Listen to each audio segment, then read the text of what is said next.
Question. Hi Kim. I've been contemplating the idea to send avatars to Earth to balance out the presence of fallen beings on this planet. This is something I explained in my video about how the world was created. And that it is not about the dualistic scales of good vanquishing evil, but of avatars experiencing the plight that comes from being immersed on an unnatural planet, and of steadily rising up from the fallen consciousness to the Christ mind. In many ways, I see similar reactive mechanisms in fallen beings and avatars. In a dualistic sense, you could say that one group outplays these tendencies through good and the other through evil. For instance, there is a tendency for both avatars and fallen beings to outplay a certain superiority complex. There is also a certain disregard for free will. While fallen beings don't give a hoot about free will, avatars can be kind of pushy with their free will in a I know better kind of way. Once I became familiar with the concepts of fallen beings and avatars and recognized that I fit the mold for an avatar, I went through a period which was almost a crisis, where I genuinely wondered if I was actually originally a fallen being. I know of several other avatars who wrestled with the same question. Eventually I resolved this by attuning deep within my being to sense if there was any evil in my being, and there is not, never has been. I'm interested to hear your thoughts on this, including your own process regarding avatars, asking ourselves if we are fallen beings. I recall you speaking about this, and also the Masters have directly suggested that we ask ourselves this question. Yes, well, let's go back to the beginning here. Similar reactive mechanisms in fallen beings and avatars. In a dualistic sense, you could say that one group outplays these tendencies through good and the other through evil. There's a tendency for both avatars and fallen beings to outplay a certain superiority complex. Yeah, that's something I definitely recognize in myself, and I see it in many spiritual people. I look back at all the time I've been on a spiritual path, and I go back to my first spiritual movement, Transcendental Meditation, and then the next one is Summit Lighthouse. And in both of them, and in many other movements I've come across since then, there was this sense of, we have the highest spiritual teaching, we have figured it out. And I can see this myself. I had that sense for quite a few years that, in the Summit Lighthouse, for example, it was said that we had the highest spiritual teaching on the planet. And what most people, the popular culture, reasoned from that was that we are therefore the most advanced spiritual students on the planet. That's why we could recognize this high teaching. And it's not that it's necessarily completely wrong, but it's just, it can so easily be used to fuel this sense of superiority that we know better, because we're in this teaching, we have this teaching. And I see it in many other spiritual movements out there that have the same thing. So you could say that avatars can have a tendency to have a similar sense of superiority as the fallen beings, although the way I have experienced it is that my sense of superiority was directed towards people on Earth. In other words, I explain in my video about how the world was created that the original inhabitants were the ones who had taken the Earth into a downward spiral. And the fallen beings were sent here to break up their uniform societies. And avatars were sent here to hold a certain balance. And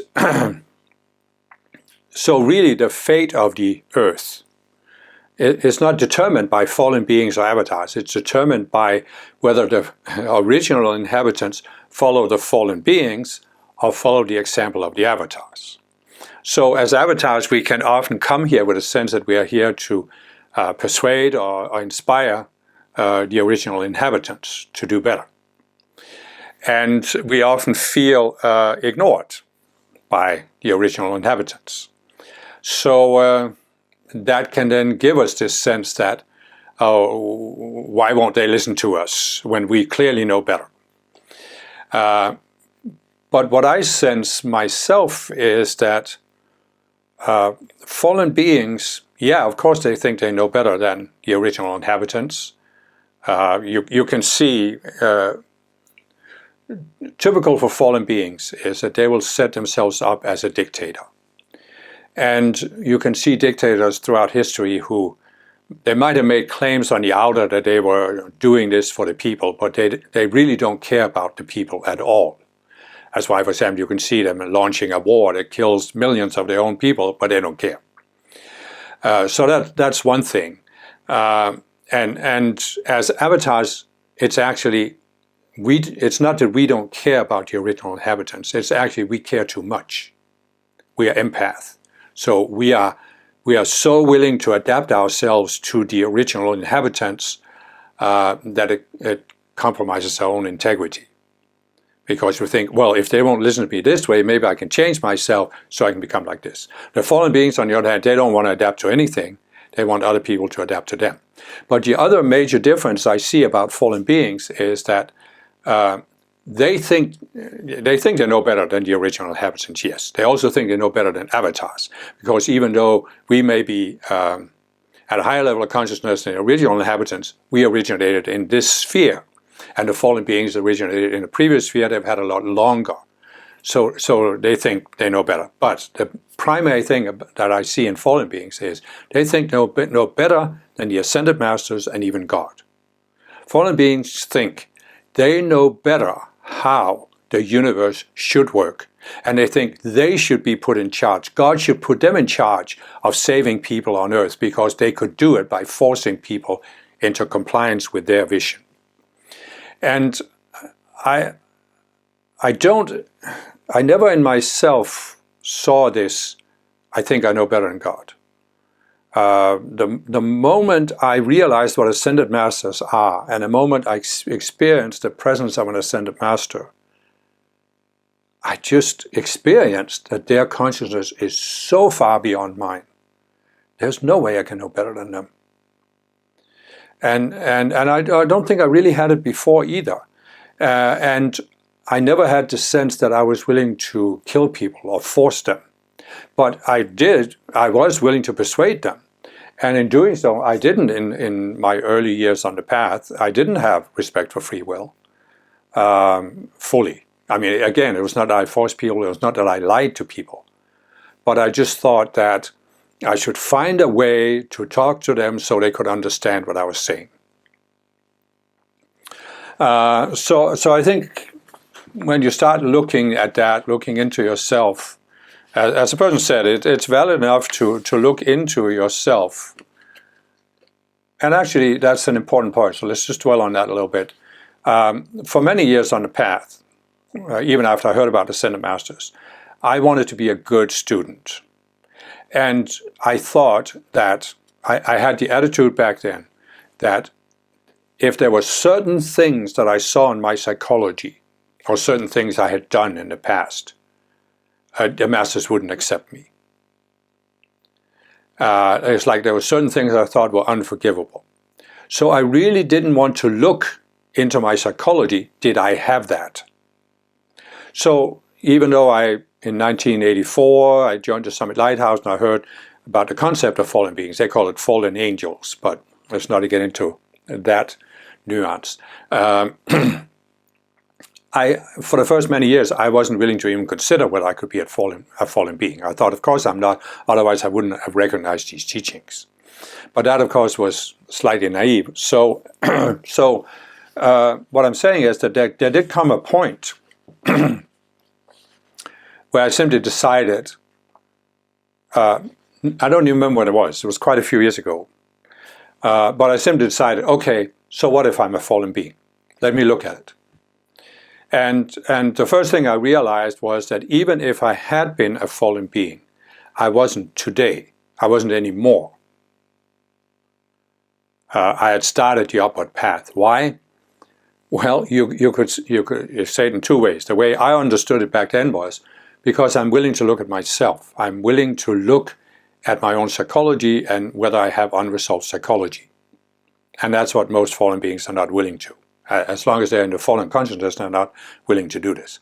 But you could say it in a logical way. if you're willing to ask the question, am I a fallen being? You're not a fallen being. Because you wouldn't be willing to ask the question. Now, you may have fallen in a previous sphere, I'm not denying that. But if you have genuinely joined the spiritual path, you are no longer a fallen being. You're a spiritual being who had a certain history. But you're not a fallen being because you're not in a fallen mindset. Because again, then you're not willing to entertain, could I be wrong? And but I understand very well, because as I said, I experienced it myself, that you can be afraid to ask the question. You can be afraid to look into your psychology because you're afraid that there could be something hiding down there. There could be some monster that's going to come up and devour you. And this was certainly actually fueled by the Summit Lighthouse, where instead of the ego, they talk more about what they call the dweller on the threshold. And some people saw it as a dragon, as a mythological creature almost that could come and devour them, and that I understand it. I don't know that I ever really looked into that, but today I see it as there isn't really anything that can devour you if you're willing to look at it.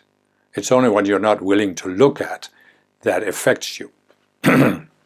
And with the teachings we have today, that the core of your being is the conscious you, and that nothing on earth can affect the conscious you.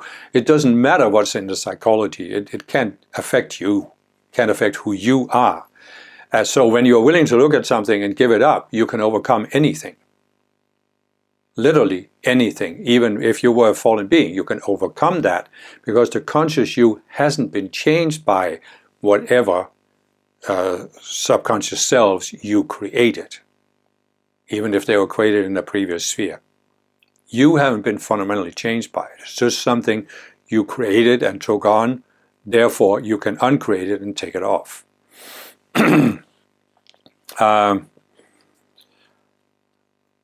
So what I would say is that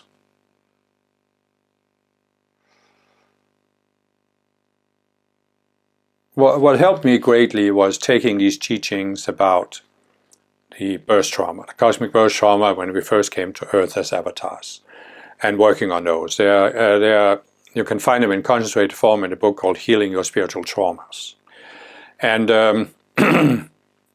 that helped me a lot. But what also helped me later was that I started contemplating what brought me to Earth. And I saw that I'm an avatar, I came from a natural planet, but I came with certain expectations and ideas about Earth, which was that I was here to help people.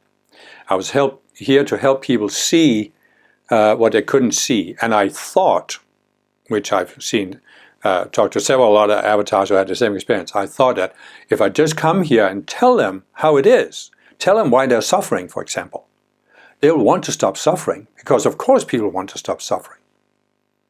And so it took me years actually to work through this, where I realized that no, people don't necessarily want to stop suffering if they haven't had enough of the experience. Because you see, you could say, for example, a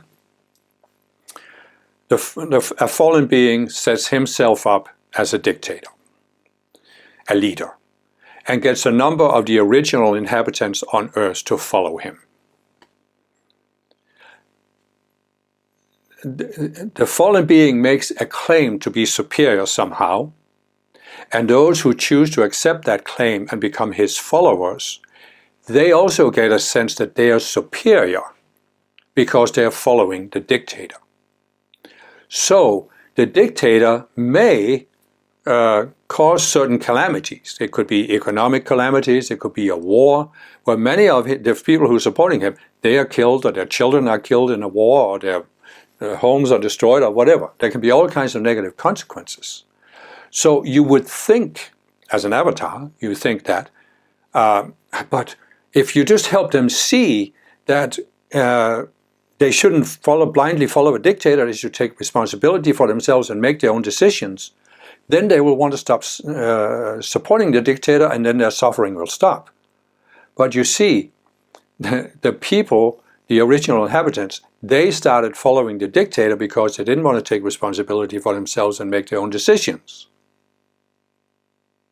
So they wanted somebody who would tell them, if you follow me, everything will be fine. And so by making that choice to follow the dictator, they get the sense that everything will be fine in the end, and we are superior to those who can't see that this person is the greatest leader ever. And as long as they still maintain the illusion of this superiority and that everything will be all right, all the outer suffering is something they're willing to endure. And so here you come as an avatar and thinking, if you just tell them this, they'll want to stop supporting this dictator. But no, they won't. Because they're getting something out of this that at this point it outweighs their suffering. So there's like a balance between the benefit they get from following the dictator and the suffering that results from the dictator's policies. And the question is, when does that balance shift? And you can't necessarily persuade people until they have had so much suffering that they can't stand it anymore. And so you see this dynamic going on in the world right now. And it's just a matter of, as the masters always say, how hard do the knocks have to become in a school of hard knocks before people are willing to change, are willing to look at themselves and say, what do I need to change? And you can perhaps inspire people as an avatar, you can perhaps help that along, but you can't push it. You cannot push it. And that's what I finally realized after contemplating this for years, that I'm not actually here to push people. I'm not here to remove suffering. I'm not here to instantly free people from suffering. Because if they haven't had enough of a certain experience, I need to accept these people haven't had enough of the experience they're having, therefore I can't help them. But that also means that I have a right to say, okay, but if I can't help them, I don't need to suffer with them. I don't need to have empathy for them. I don't need to put my attention on their suffering. I can focus on other aspects of life, including maybe people I can help because they are open. And so that's kind of how I, in a nutshell, dealt with these questions. And today I'm actually more in a space where I'm not even doing what I'm doing to change other people anymore. It's partly I love being an open door for the Ascended Masters, but also I love having my I Am Presence express itself through me. It's more of a self-expression where I'm not focused on the results of it. There's an old saying that you're doing an action, but you are not attached to the fruits of action, and that's at least where I'm striving to get to that point. And I think that is, as an avatar, that's where you can say, okay. And actually, to get to that point, I had to go through a period where I was considering, okay, so let's say that I came to Earth 2 million years ago. I'm embodied many times here on Earth. I've gone through all kinds of experiences, but it made no difference whatsoever. I didn't do anything good. Could I live with that? And it took me some time. I had to come to a point where I say, okay, fine, I can live with that. Because I'm ready to move on. I'm ready to go beyond Earth. So that helped me overcome the attachment. Now you'll see I'm still doing YouTube videos and publishing books and taking dictations from Ascended Masters. So it's not that I stop doing things, but I just don't do it with the attitude that I want to see specific results. And so it's like I'm saying, it also helped me to come to a point where as an avatar I can say, why did I come to Earth? Because up until that point, for all these years on the spiritual path, and even after the Master started talking about avatars, I thought, well, I'm here to do something for other people, for the people on Earth. I'm here to do something for the planet. I'm here to do something for the Masters to help manifest Saint Germain's golden age. It was always, it's out there. It's out there. That's why I'm here. And this was because I had this very, very deep sense in me that there was nothing I really want to do or experience here on Earth. I'm not here for my own enjoyment's sake, because there isn't really anything on Earth that I fully want to do. So I was here as something I'd taken on as a certain service or work, and that's why I wanted to see a result, so it was worthwhile that I had been here. So I had to deal with that, and I came to a point where I actually realized that I wasn't here to do something for others. I was here to overcome something in myself, to learn a lesson in myself that I hadn't learned on a natural planet. And that lesson is free will. And the importance of free will, and why free will must be allowed to outplay itself in as extreme of a way as we see on Earth. So in other words, I actually came to Earth to experience what life is like on Earth, and come to a point where I can say, okay, but if these people need to have that experience of following this leader and having whatever consequences come from that, I don't want to stop them. I don't want to even change their experience. I don't want to challenge them. It's okay. Let it outplay. Let it outplay itself. And you come to that, can come to that point, because for all these years when I was new or when I started the spiritual path, and even for many years, I was always hoping that really bad things wouldn't happen, like the Second World War, a nuclear war, concentration camps, that really bad things like this wouldn't happen in my lifetime. And I was really sort of, a lot of my mental energy was going into, oh, this can't happen, or this shouldn't happen, and this might be this sense that we are here as avatars to hold a certain balance so that certain things don't happen on Earth. So I think there's something genuine to it, but I came to a point where I had to look at this, and I had to say, but this is actually, the effect of that this has on me is keeping me trapped on Earth, because I'm still attached to certain things should happen, certain things shouldn't happen. And that's what keeps you, it's a form of duality, it's a duality consciousness. And I realized that I had this dualistic evaluation and judgment all the time of what should or shouldn't happen. And I realized that I really had to let it go. And it really, I had worked on it for years, but it really didn't culminate until after Russia's invasion of Ukraine. Because that really shocked me, and it shocked me for two reasons. I've been to Ukraine, I've been to Russia, I know spiritual students of both Ukraine and Russia, and I really didn't want anything bad to happen to either country. I mean, obviously you could see right away that this was bad for Ukraine to be invaded, but I could see right away that this will be bad for Russia.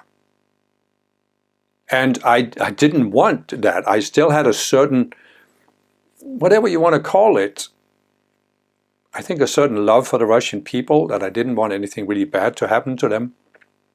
And I just saw that the consequences of this war could only be bad. And after having worked on that, I had to come to a point where I say, well, you know what? Whatever the Russian people need to go through, however hard the knocks have to become for them to learn the lesson and take responsibility for themselves and not blindly follow a leader, let it happen. I mean, I'm not attached to it. I'm not saying I want it to happen, I'm just non-attached to it. I look at Trump, and obviously some people are blindly following him. And whatever needs to happen for these people to awaken, let it happen. Even though I love America and I don't want anything bad to happen to America. I actually had an interesting experience because we were, after the Chicago conference here in August of 25, we toured Yellowstone, my wife and I, and we were at a motel, and one morning I got talking to an older man at a motel, and he was asking me actually how we in Europe looked upon Trump. And I told him about this meeting in the White House with Zelensky and how that sent shockwaves through Europe, because we realized we couldn't trust the America anymore. And he saw the same thing. He actually said he was a lifelong Republican. He voted for Trump, but he had seen also that this foreign policy of questioning NATO and America's commitment to freedom, that was too much. So I actually think there are many people in America who are beginning to awaken from this. And I'm sure there are people in Russia who are also starting to awaken. But the question is, when is that critical mass reached? And at this point, I'm just sitting back and saying, let the chips fall where they may.